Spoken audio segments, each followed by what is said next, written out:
좋은 아침이에요, 마가렛. 감사합니다. 그럼 헤즈볼라와 이스라엘 간의 공격이 오늘 이 양해 각서가 서명되는데 어떤 계획에 차질을 주었나요? 일요일에 서명하는데 문제가 없을까요? 우리는 제대로 진행 중이며 이 일은 할지 말지가 아니라 언제 하느냐가 중요합니다.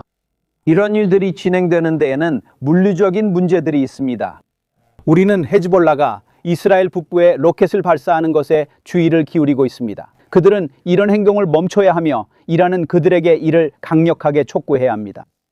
이스라엘은 그들의 대응에서 신중했습니다. 우리는 합의 직전에 있다는 것을 이해하고 있기 때문에 이것이 방해가 될 것이라고는 기대하지 않습니다. 저는 그곳에서 더 활발한 대화를 기대합니다. 협상은 제 전문은 아니지만 잘 되고 있습니다. 저는 대화가 계속될 것이라고 생각합니다. 그리고 이란이 이를 유지하려면 확실히 헤즈볼라를 억제해야 합니다. 이 양해 각서는 말씀드린 대로 휴전 기간을 연장하고 대화를 계속하겠다는 약속을 담고 있습니다. 트럼프 대통령이 분쟁을 끝내고 싶다고 분명히 밝힌 만큼 미군은 집으로 돌아가게 되나요? 그 두 항공모함도 철수할 예정인가요? 마가렛, 대통령은 매우 분명하게 말했습니다. 이란은 절대 핵무기를 갖지 못할 것입니다. 절대입니다. 끝입니다. 그리고 그 합의에 관해서 공개된 몇몇 내용들은 완전히 잘못되었고 성과에 근거한 것입니다. 이란의 돈은 지급되지 않습니다. 이행 전까지 지급되지 않으며 검증에는 신뢰가 없습니다. 여기에는 신뢰가 없으며 우리는 모든 것을 확인합니다. 핵물질은 파괴 제거되고 핵 프로그램은 해체됩니다. 해협은 열려 있으며 통행료는 없습니다. JCPOA는 핵폭탄으로 가는 길이었습니다. 이 협정은 핵폭탄을 막는 장벽이 될 것입니다. 이것이 처음부터 분명한 목표였습니다. 우리의 군사태세는 필요한 수준으로 유지할 것입니다. 봉쇄는 파괴적이었습니다. 우리에게는 성공이었고 이란인들에게는 큰 충격이었습니다. 이 일련의 사건들을 군사적 관점에서 생각해 보십시오. 이란이 막지 못한 45일간의 치열한 전투였습니다. 해군, 공군, 방위군이 모두 끝나면서 봉쇄가 이루어졌고 몇 달간 뚫을 수 없었습니다. 우리는 지하 프로젝트 프리덤을 진행했고 이를 통해 1억 2,500만 배럴의 석유를 해협을 통해 운반하며 우리의 통제력을 입증했습니다. 그들이 제대로 노력하지 않아서 우리는 이틀 더 폭격을 했습니다. 군사적 압박과 트럼프 대통령의 힘이 이란을 협상 테이블로 끌어냈고 그 합의는 서명 시 성과에 기반하게 될 것입니다. 하지만 아직 합의는 없습니다. 우리는 각서에도 도달하지 못했습니다. 오늘 서명되기를 기대합니다. 그리고 이스라엘군은 의심할 여지 없이 당신이 주장하는 것처럼 정규군을 완전히 괴멸시켰습니다. 하지만 혁명수비대 아이론지시 정권이 그 나라를 통제하고 있습니다. 그들은 당신이 방금 언급한 것처럼 봉쇄가 끝나면 석유를 팔 수 있게 되어 얻는 이익을 챙깁니다. 그들은 항복하지 않았어요.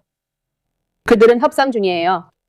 그렇다면 그 지역에 있는 동맹국들이 여전히 위험을 느낀다고 말할 때 어떻게 그들을 안심시키시나요? 협상이 진행되는 60일 동안 군의 태세를 유지하실 건가요? 그리고 그 이후에는요? 우리는 군사적 선택지가 항상 준비되어 있도록 할 것입니다. 이것이 JCPOA나 오바마 대통령이 했던 방식과의 차이점입니다. 그들은 합의를 간청했고 우리는 이란을 폭격하고 봉쇄를 가했으며 필요할 때 행동해서 결국 그들이 훌륭한 합의를 위해 협상 테이블에 나오게 만들었습니다. 따라서 우리의 군사적 태세는 그들이 이 60일 동안 약속한 것을 각서에 따라 반드시 이행하도록 강제할 수 있을 만큼 충분할 것입니다. 문서에는 이란이 핵무기를 보유하거나 추구하지 않을 것이라고 명시되어 있습니다. 아무도 사지 않고 갖지 않을 것입니다. 60일 내 최종 합의를 협상할 것입니다. 하지만 그들에게 우리의 군사적 위협은 없었고 이란은 이를 매우 존중합니다. 이런 방식으로 그들의 정권은 지난 47년 동안 그 어느 때보다도 황폐해졌습니다. 알겠죠? 그래서 그들이 협상 테이블에 나온 것입니다. 큰 차이점은 우리가 힘의 위치에서 이것을 했다는 것입니다. 트럼프는 군사력을 사용했습니다. 이 힘은 필요할 때까지 계속될 것입니다. 봉쇄가 해제되면 후퇴하고 항해를 허용하게 됩니다. 이란이 허용해야 하는 것처럼요. 해협을 통과하는 것입니다. 우리는 언제든 봉쇄를 해제할 수 있으며 그들은 막을 수 없습니다. 이란도 이를 알고 있습니다. 우리는 우위에 있고 협상이 잘 되길 바랍니다. 제가 이해하기로 이 협정의 첫 단계는 호르무즈 해협의 개방과 재개를 포함하는 것 같습니다. IAEA의 이란 봉쇄가 얼마나 빨리 해제될까요? 그들이 얼마나 빨리 판매를 시작할 수 있을까요? 대통령은 즉시라고 했으며 우리는 이란인들에게 그것을 기대합니다. 오늘 서명하면 내일 바로 해제됩니다. 여기 문제가 있습니다. 그러니까 다시 말하지만 이건 성과에 기반한 거예요, 마가렛. 그래서 우리는 그렇게 안 할 거예요. 트럼프 대통령은 오바마와 달리 이런 일에 똑똑해요. 그는 그냥 양보하지 않을 거예요. 그래서 봉쇄는 해협이 열려 있는 동안 계속됩니다. 그 후에는 끝나고 통행이 자유로워집니다. 완전히 성숙하는데 2주에서 30일이 걸린다면 대통령이 말한 대로 즉시 시작될 겁니다. 시청자분들이 기억해야 할 점은 자유 프로젝트가 한 번도 멈춘 적 없다는 것입니다. 우리는 해협을 통해 1억 2,500만 배럴의 석유를 운송했고 이란은 이를 막지 못했습니다. 이란 선박 몇 척이 봉쇄를 뚫었나요? 제로입니다. 우리는 내내 해협을 통제했습니다. 당신은 그들과 협상할 건가요? 즉시 그리고 점진적으로. 그러니까 알겠어요. 즉시라고 하셨지만 루비오 장관은 재화가 호르무즈 해협 지뢰 제거에 도움이 될 거라고 했어요. 당신은 30일 기한을 제시했죠. 당신은 30일 내 지뢰를 제거해 해협 안전을 보장하는 거군요. 우리는 모든 것을 30일 내 유리하게 할 수 있으니 이는 이란의 판단에 달려 있습니다. 전쟁 전 남편에 대해서요. 저는 이미 불가능한 일들을 하고 있어요. 우리는 이미 안전한 통행이 최대한 빨리 이루어지도록 언급할 수 없는 일들을 하고 있습니다. 우리는 완전히 관여하고 있으며 그 역학을 잘 알고 있습니다. 이란은 아마 아닐 겁니다. 그들은 해협 주변의 적의 역량을 볼 수 없기 때문입니다. 최근 밤들은 그들에게 매우 참혹했으니까요. 네, 해협을 오가는 것을 파악할 능력에 관해서입니다. 만약 그런 능력이 있고 해낼 수 있다면 훌륭하죠. 참여 의사를 밝힌 국제 파트너들이 정말로 기여하고 싶다면 그거야말로 훌륭하죠. 이 협정이 체결됨으로써 우리는 이란이 상업적 목표물을 향해 드론을 발사하는 것을 멈추길 기대합니다. 그들은 항상 선박을 공격해왔습니다. 금요일 드론이 아파치 헬리콥터를 공격했습니다. 그들은 또한 바레인에 드론을 발사했고 며칠 전에는 요르단에 있는 이아시 ISUA 기지에 미사일을 발사했습니다. 그들은 여전히 힘이 있습니다. 그래서 이런 사람들을 단순히 협상 테이블로 초대하는 것이 아니라 강력하게 대응해야 합니다. 군사력이 이들을 미국의 안보에 매우 좋은 이 합의로 이끌었기 때문입니다. 그래서 지금 이 순간이 매우 중요하고 결정적인 때입니다. 오직 트럼프 대통령이 핵무기 없이 하겠다고 명확하게 강하게 말했기 때문에 이것이 보장됩니다. 각서에 따르면 이 조건들은 이란이 그런 무기를 절대 얻지 못하도록 하기 위한 이란의 이행에 기반을 두고 있습니다. 이것이 핵심입니다. 60일간의 협상이 시작되면 연장이 가능하며 핵 프로그램이 다뤄질 것입니다. 트럼프 대통령은 토요일에 소셜미디어에 이렇게 올렸습니다. 적절한 시기가 오고 모든 것이 조용해지면 우리는 들어가서 핵 먼지를 가져올 것입니다. 보셨죠? 이는 폭격당한 장소에 있는 고농축 우라늄을 말하는 것입니다. 그는 이걸 이란이나 재화에서 희석하고 파괴할 것이라고 말했습니다. 이 모든 것을 유엔이 할 계획인가요? 저는 유엔이 이 경우 아무것도 제대로 하지 못했다고 생각합니다. 우리는 필요하면 이 문제를 어떻게든 처리할 겁니다. 이것도 설명의 일부일 수 있습니다. 트럼프 대통령은 이미 이란의 핵 프로그램을 치명적으로 지연시켰습니다. 미드나이트 해머 작전부터 이번 캠페인까지 우리가 그들의 핵 프로그램을 얼마나 지연시켰는지 정확히 알 수 있을 정도로 여러 방식으로 말이죠. 우리는 그 물질을 내내 모니터링하고 있습니다. 그리고 제가 전에 말했듯이 어떤 합의든 성과와 지표에 기반하게 될 것입니다. 미국이나 국제적인 점검과 감독이 있을 것이지만 그 통제는 자이르 파르시와가 우리 협상가들을 통해 정하게 될 것이며 우리의 군사력으로 보장될 것입니다. 이란이 약속을 지키지 않으면 다시 전쟁과 맞서야 할 것입니다.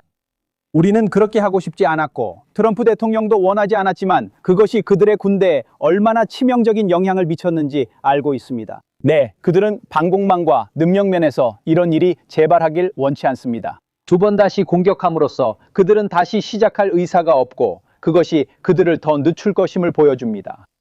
그래서 이란은 협상에 응했고 우리는 초기 양해각서를 마무리해서 일정을 정할 것입니다. 끝. 그리고 이것이 빙이라는 우산입니다. 우리는 당신과 함께 일해서 이 물질을 제거하거나 다른 물질과 혼합하여 어떠한 잔여물도 남지 않도록 할 것이며 결과는 감독과 성과에 달려 있습니다. 그리고 이란도 그것을 이해합니다. 그래서 저는 결국 이것이 당신이 할 수 있고 성공할 것이라고 생각합니다.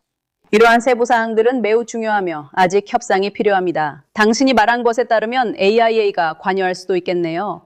CBS는 이미 군사 기획자들이 미국의 비상 계획에 대해 논의했다고 보도했습니다. 그리고 에너지부도 핵물질을 보호하기 위해 함께 협력하고 있습니다. 당신 말은 협상 테이블에서 미군이 들어가서 방사능 먼지를 정화해야 한다고 말할 거라는 건가요? 저는 일요일 아침 프로그램에서 상황별 행동을 말하지 않겠습니다. 모든 선택지는 테이블 위에 있습니다. 우리는 처음부터 트럼프 대통령, 미국 국민, 전 세계, 이란인들에게 그렇게 밝혔습니다. 국방부의 모든 역량이 이란이 결코 핵무기를 갖지 못하도록 준비되어 있습니다. 우리는 자정의 방치 방식으로도 할 수 있고 필요하다면 엄청난 분노의 방식으로도 할 수 있습니다. 결국 이란은 파괴하고 제거하며 희석해야 할 것이고 우리는 물리적으로든 다른 방식으로든 그것이 이루어지도록 관여할 것입니다. 이악스 군대, AQS, CUA 등 다양한 선택지가 있습니다. 세계적 협상가들은 여러 선택지를 가질 것입니다. 군대와 에너지부 모두 이런 일에 능숙하게 일하고 있습니다. 이란과 이란이 우리에게 보장합니다. 제거되면 그들의 프로그램은 해체될 것이고 이는 과정에서 매우 중요한 일입니다. 아랍에미리트군의 구성원들이 이해해야 할 중요한 점은 만약 당신이 지상군이 핵먼지를 정화하는 데 투입될 것이라고 말한다면 그것이 무엇을 의미하는지입니다. 그게 당신 말인가요? 제 입에 없는 말을 넣으시려는 건가요? 제가 말씀드리는 것은 저희는 모든 상황에 대한 계획을 가지고 있고 만약 대통령께서 강압적 선택지가 필요하시다면 저희는 다양한 종류의 강압적 선택지를 갖추고 있다는 점입니다. 현재 저희는 이 물질이 안전하게 보관될 수 있도록 60일 동안 조건을 설정해 두었습니다. 그것은 희석되거나 파괴되거나 제거됩니다. 대통령의 결정은 내부 이익이 최우선입니다. 전쟁군은 이 노력을 지원하고 있습니다. 베네수엘라 관련해 최근 중요한 소식이 있어 여쭤보고 싶습니다. 트럼프 대통령은 지하 사우누아 군대가 이번 주 초 공습에서 베네수엘라 갱단 트랭데 아라과의 두목인 니노 게헤이루를 사살했다고 밝혔습니다. 그는 뉴욕 남부지구에서 여러 범죄로 기소된 바 있습니다. 그런데 왜 공격이라는 선택을 했는지 궁금하네요. 왜 그를 체포해서 니콜라스 마두로처럼 지메우아에서 재판을 받게 하지 않았을까요? 저도 그렇게 말하려고 했어요. 우리가 그렇게 했고 보여줬죠. 니콜라스 마두로에게도 그렇게 하며 베네수엘라 정부와 협력해 큰 사업이 되도록 조건을 만들었어요. 그들은 우리 군대를 초대한 이유가 자기 영토에 외국 테러 조직인 트랭데 아라과가 있기 때문이에요. 우리는 알카에다나 ISIS처럼 그들의 리더를 찾아내서 제거할 수 있었어요. 중동에서 이미 했던 것처럼요. 우리는 이런 외국 테러 조직들을 그들이 운영하는 마약선처럼 다룹니다. 이것은 큰 진전입니다. 곰곰이 생각해 보세요. 트럼프 대통령은 마두로를 저지하고 관계 변화를 추구하는 비전을 가졌습니다. 세계 에너지 역학이 변했습니다. 이렇게 에너지의 흐름이 곧 해협의 중요성을 줄어들게 만듭니다. 트럼프의 비전으로 우리는 에너지에서 독립적이고 순수 출국이 되었습니다. 베네수엘라에서는 파트너십을 통해 미국 국민을 공격한 테러리스트들을 제거했습니다. 우리는 마약과 갱단 유입을 막았습니다. 트리니다드, 로블록스. 재화, 요즘 에너지가 정말 비싸요. 그건 필수적이에요. 독립업체들이 공급 가능할지 의문입니다. 내려가고 있다는 건 이미 보셨을 겁니다. 정말 그렇습니다. 이 부분은 나중에 다루고 저는 베네수엘라 이야기로 돌아가고 싶어요. 비록 재화 군대가 방금 이 작전을 수행했더라도 미국인들은 재화가 베네수엘라에서 군사 지원을 계속할 것이라는 점을 이해해야 하나요? 재화가 현재 현지 정부와 협력하고 있는 에콰도르와 과테말라 같은 나라에서도 작전이 있을 것으로 예상해야 하나요? 네, 그래야 합니다. 미국 카르텔 대응 연합, 즉 ACCC라고 부르며 우리는 중남미의 파트너들과 함께 이 연합을 구성해 테러 조직과 마약 카르텔을 퇴치하고 파괴하기 위해 노력하고 있습니다. 당신이 언급한 모든 나라들이 여기에 포함됩니다. 그들은 미국과 협력하여 노력을 강화하고 있으며 각국 정부와 군대와 협력해 그들의 특수 역량과 우리의 역량을 결합해 테러 조직을 추적하고 있습니다. 이는 우리가 지난 20년 동안 중동에서 ISIS와 알카에다를 효과적으로 상대했던 방식과 같습니다. 이것은 먼로 독트린, 우리는 반구의 통제권을 되찾고 미국 국민을 중독시키는 일과 공격을 막고 있습니다. 그래서 이것은 군사적으로도 정말 아름다운 일입니다. 네, 다른 나라들이 협력하려는 점은 주목할 만하며 우리는 이를 최대한 활용하겠습니다. 계속하기 전에 제리알스의 탄약과 비축품에 무슨 일이 있는지 물어봐도 될까요? 우크라이나 대통령 젤렌스키가 몇 주 전 이 프로그램에 출연했습니다. 그는 더 많은 요격 미사일뿐만 아니라 동맹국 정부가 패트리엇을 생산할 수 있도록 그 요격 미사일을 생산할 역량을 요청했습니다. 몇몇 공화당 의원들이 이 아이디어를 지지합니다. 당신 생각은 어떤가요? 미국만큼 탄약을 잘 많이 만드는 나라는 없습니다. 우리는 최대한 공동 생산을 추구합니다. 이 정부 하에서 우리는 자유의 무기고를 강화해 왔으며 더 많이, 더 빠르게 생산하고 펜타곤의 관료주의를 타파하여 산업이 더 민첩하게 움직이도록 강제했습니다. 하지만 비축분이 있습니다. 이 비축분은 앞으로 위기가 올 수 있습니다. 현재 이 비축분에 위기가 있습니다. 민간 산업, 이건 꾸며낸 이야기입니다. 언론이 그런 인식을 퍼뜨리려는 겁니다. 결국 우리는 그렇습니다. 우리의 주식은 훌륭하고 이 대통령의 조치 덕분에 더 강해질 것입니다. 재고 보충에는 수년이 걸릴 것입니다. 그가 탄약을 넘긴 걸 직접 봤으니 다시 읽을 필요 없습니다. 저는 어떤 탄약은 다른 것보다 더 오래 걸린다고 추측했습니다. 우리에겐 탄약이 많이 있고 지금은 더 많이 생산 중입니다. 바이든 정부는 우크라이나에 수십억 달러를 보냈고 트럼프는 보급해야 했습니다. 우리는 그 과정을 실시간으로 봤습니다. 결국 젤렌스키의 요청에 대한 답은 예인가요? 아니오인가요? 우리는 그들과 협력 중이며 우크라이나는 유럽이 비용을 내는 탄약을 구입하고 있습니다. 유럽이 이런 비용을 부담하려는 모습을 보니 좋습니다. 알겠습니다. 그는 생산 능력을 요청했지만 오늘은 여기서 마치겠습니다. 헥세스 장관님 함께해 주셔서 감사합니다.